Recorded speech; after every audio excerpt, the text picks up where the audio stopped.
Okay, MouseWorks fans, I'm going to show you how to defrost your model. And what I'm talking about is this.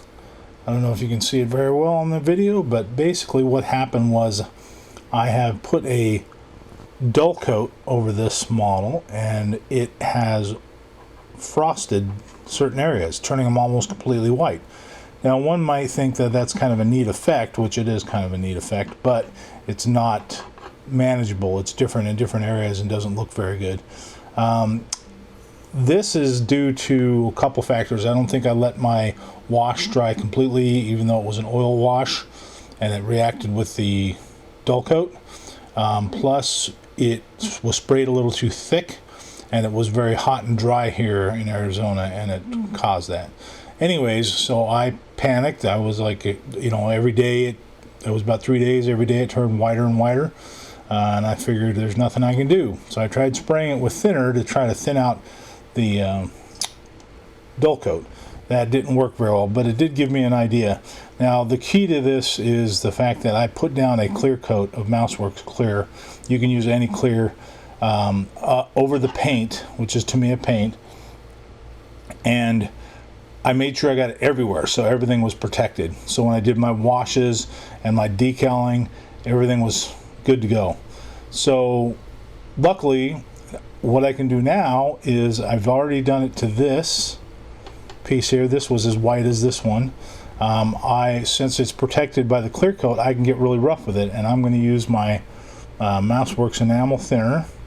You can use other enamel thinners with this, since I used the enamel thinner to place the dull coat on the model. What I'm going to do is I'm just going to scrub it and remove this stuff.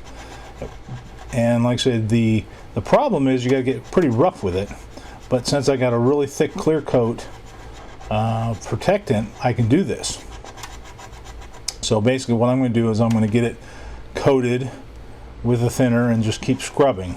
And it doesn't matter if all the dull coat comes off and it goes back to glossy. I can re-dull coat with hopefully a better application. So just scrub and scrub, and then I'm going to take a Q-tip and I'm just going to wipe up the dull coat that's now melted with the thinner. So okay, so and then we'll just blow it dry,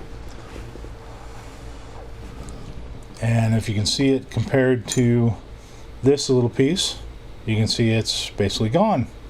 But sometimes you have to re-scrub it because in the corners and stuff that white will still show up, so you have to go back and forth and back and forth. But I'm going to clean up all these little places, get it back to where it was, and then try it again. But that's the key, is having that good hard clear coat on the model. So whether you use a it's got to be an acrylic clear coat. I need to tell you that. If it's an enamel clear coat or lacquer clear coat, this scrubbing will go right through that. So it's got to be an acrylic. Future floor polish, which is Pledge with Future Shine, Werx, MouseWorks Clear Works, Tamiya Clear Works, just as long as it's applied with Tamiya thinner, not lacquer thinner. So anyways, so a little tip that might help, and we'll see how it works out after a couple days of drying.